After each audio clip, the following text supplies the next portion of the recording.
Magandang araw po mga idol. Kung naghanap kayo ng murang ulam na swak sa pampamilya, itong dalag recipe na ito ay sigurado magustuhan ninyo. Simple lang ang mga sangkap mga idol, pero panalo sa lasa.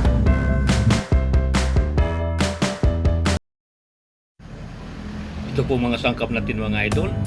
Mayroon po tayong dalag, may gata, at saka mayroon po tayong luya, siling haba, siling pula nga atsal, kamatis, sibuyas, at saka bawang. So, ito na po ang ating na-slice na malinis na dalag. At una, isalang po natin, ilagay po natin sa kawali.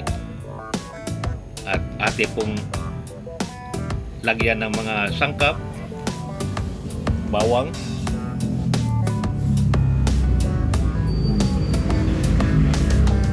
lagyan po natin ng sibuyas at isunod po natin ang ating luya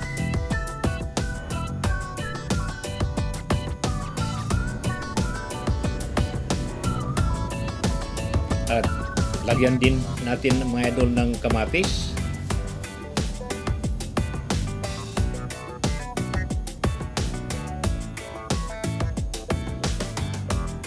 at saka lagyan po natin ng pamintang durog para mas malasa at saka lagyan po natin ng kaunting suka sa tuba o niyog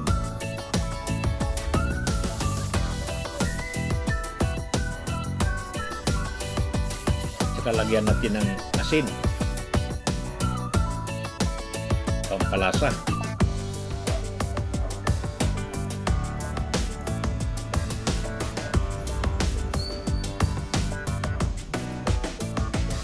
Saka lagyan natin mga idol ng siling pula o atsal.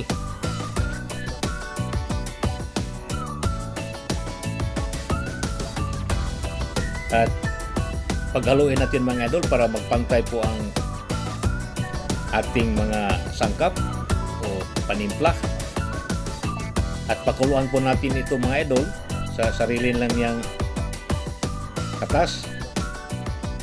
Pag medyo matuyo na, saka pa natin lagyan ng gata sa niyog.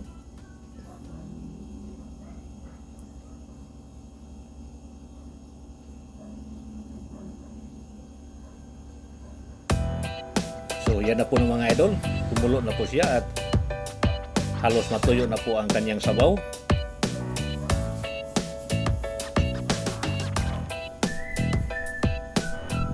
Saka lagyan natin ng seasoning, konti lang, magic sarap.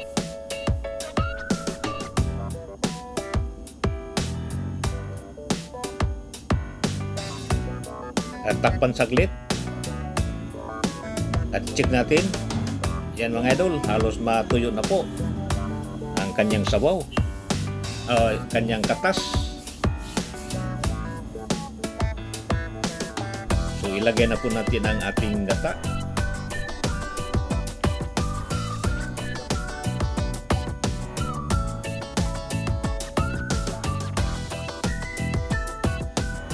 At lagyan po natin ng siling haba, pangpaanghang ng konti. At lagyan po natin ng dahon ng sibuyas mga idol para mas lalo pang bumango.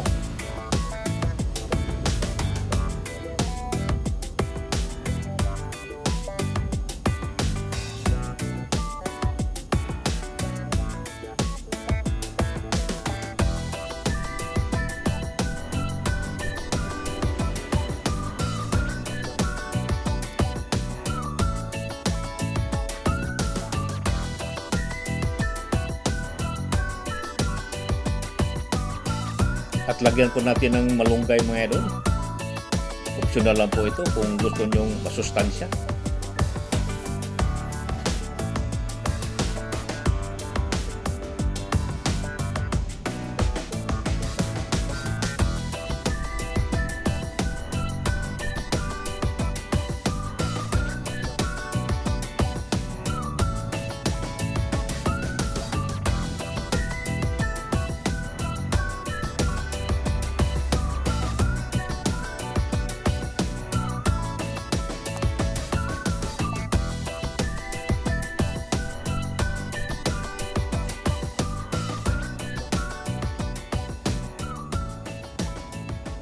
At takpan natin saglit mga idol.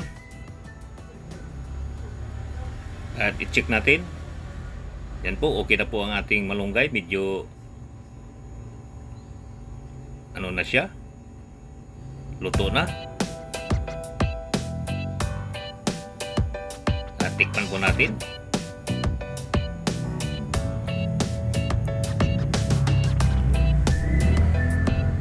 So okay na po ang kanyang lasa mga idol. Tamang-tama siya.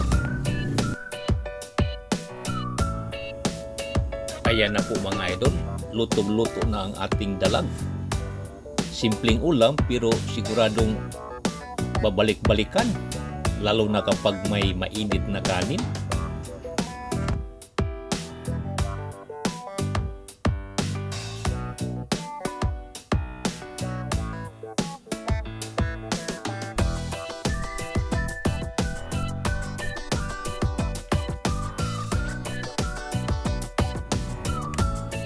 Kung nagustuhan ninyo mga idol ang recipe na ito, huwag kalimutan i-like at i-subscribe ang Pobreng Ulam Mix TV.